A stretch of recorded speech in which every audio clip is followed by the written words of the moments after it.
जब कानून के मुताबिक सुप्रीम कोर्ट के फैसलों के मुताबिक एक से ज़्यादा FIR नहीं हो सकती थी, तो फिर वो कौन था जिसने इतनी ज़्यादा FIR करवाई? पहले तो इस चीज़ की तहकीकात होनी चाहिए। और जिस हुकूमत का कंडक्ट ये है कि वो हुकूमत जो है वो 9-10 घंटे तक खामोश रही और जब बोले तो जो वो बोले वो इंतहाई घटिया गलीज सतही चीज़ें जो हैं वो, जिस तरह से मरीम नवाज साहब ने ट्वीट किया। सब्सक्राइब करें और बेल दबाएं ताकि कोई खबर रह न जाए।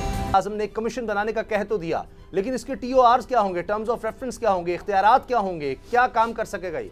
देखिए, इसमें ज़ाहिर है जो TORs होने चाहिए, और हमारा सबसे पहले ज़ाहिर है मुतालबा भी है, हुकूमत से भी ये मुतालबा है, अदलिया से मुतालबा है, फ़ौज से ये मुतालबा है, तमाम इदारों से ये मुतालबा है कि एक इतना हाई पावर कमीशन बनना चाहिए जो सबसे पहले तो देखें कि अरशद शरीफ साहब पर जो FIRs हुई वो FIRs किसने करवाई। और यही मुतालबा है अरशद शरीफ साहब की जो वालदा हैं, वालदा मोहतरमा, उनका भी यही मुतालबा है कि सबसे पहले तो इस बात की तहकीकात होनी चाहिए। जो DGI इश्तियार ने भी इस बात को कहा कि बिल्कुल इसकी तहकीकात होनी चाहिए कि किन हालात में अरशद शरीफ साहब यहाँ से छोड़ कर गए, किसने उनके ऊपर FIRs करवाई। जब कानून के मुताबिक सुप्रीम कोर्ट के फैसलों के मुताबिक एक से ज़्यादा FIR नहीं हो सकती थी, तो फिर वो कौन था जिसने इतनी ज़्यादा FIRs करवाई? पहले तो इस चीज़ की तहकीकात होनी चाहिए, किन हालात में उनको जाना पड़ा।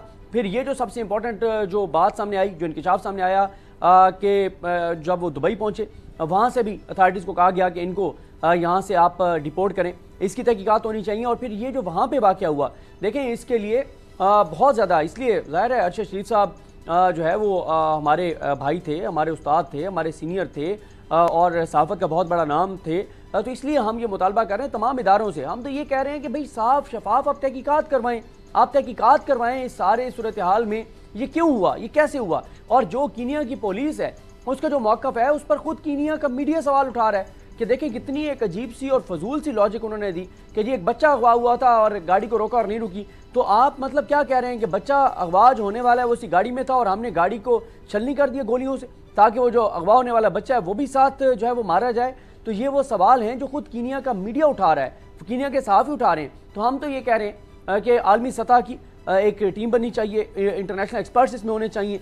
पाकिस्तान की देखें मसला क्या है हमारा, हम ये कहते हैं कि एक ज़िम्मेदार शहरी की हैसियत से, एक ज़िम्मेदार रिपोर्टर की हैसियत से, और बोल आपके सामने के बोल ने बड़ी ज़िम्मेदाराना इस हवाले से अपनी जो कंडक्ट था, अपनी जो रिपोर्टिंग है वो की।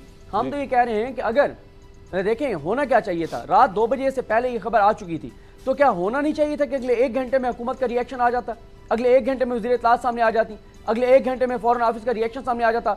9-10 घंटे लगे हुकूमत को अपना रिएक्शन देने में, 9-10 घंटे बाद रिएक्शन आया, क्यों भाई? और फिर आगे आपने बात भी करनी है मरीम नवाज साहबा के ट्वीट की। तो इस सारी सूरत हाल में मुझे बताएं कि फिर क्यों नहीं सवाल उठेंगे? सवाल तो फिर उठेंगे, और यही हम मुतालबा कर रहे हैं कि इसकी साफ शफाफ तहकीकात होनी चाहिए, और ऐसी तहकीकात होनी चाहिए कि आलमी सतह पर उसको कहा जाए कि जी वाकई ज़बरदस्त तहकीकात हुई हैं। और जिस हुकूमत का कंडक्ट ये है कि वो हुकूमत जो है वो 9-10 घंटे तक खामोश रही और जब बोले तो जो वो बोले वो इंतहाई घटिया गलीज सतही चीज़ें जो हैं वो, जिस तरह से मरीम नवाज साहब ने ट्वीट किया, तो उससे तो फिर जाहिर है वो जो कुछ बात है मैं ट्वीट अब रख रहा हूँ सबके सामने, और पूरे मुल्क में इस पर गम गुस्से की लहर है तमाम में। और बहुत से लोगों ने जो मरीम नवाज साहब के करीब भी समझे जाते हैं, ऐसे लोगों ने भी कहा कि इसको डिलीट कर दें, लेकिन मरीम साहब डिलीट नहीं कर रही। पहले उन्होंने इसको रीट्वीट किया, और रीट्वीट करने के बाद फिर ऊपर इसके साथ लिखा कि जी मैं करना तो नहीं चाहती थी, लेकिन ये हम सब के लिए सबक है। उसमें ताबूत नज़र आ रहा है मरहूम अरशद शरीफ साहब का, और ये कि जनाब ये दूसरों के बारे में बात करते थे, आज देखिए खुद उस हालत में पहुँच गए, ये उसमें कहा गया है। अगर आपको वीडियो पसंद आई है तो लाइक पर क्लिक कीजिए।